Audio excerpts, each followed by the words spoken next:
Oi, gente, hoje eu vim fazer um vídeo aqui e eu vou mostrar os meus Shopkins.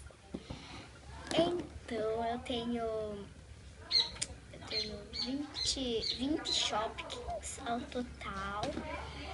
E então, vamos lá. Então, eu tenho os Shopkins aqui.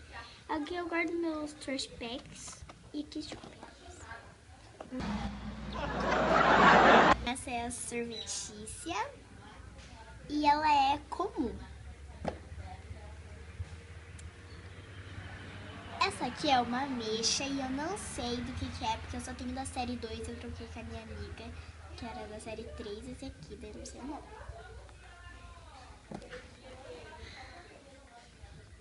Essa é a torta nozita e ela é raro.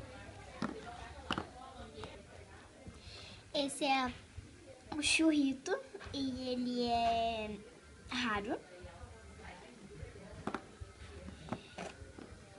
Esse é um aspirador de pó, eu não sei o nome, que também é da série 3. Essa é a Fábio Feijão e ela é comum. Essa é a La Lava Roupa e ela é raro.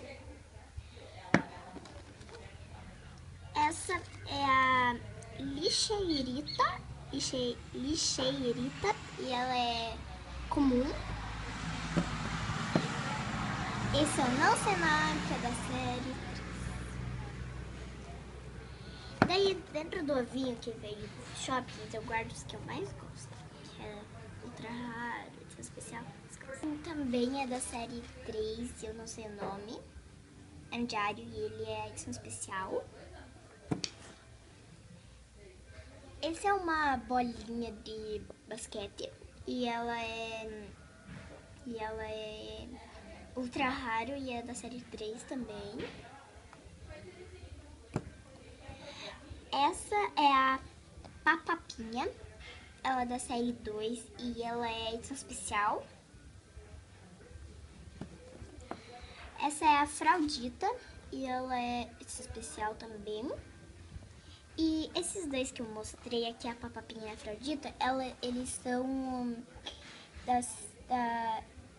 são aveludados da Baby lá. Então, foi isso. Espero que vocês tenham gostado. Se gostou, clique em gostei. Se inscreva-se no meu canal se ainda você não for inscrito.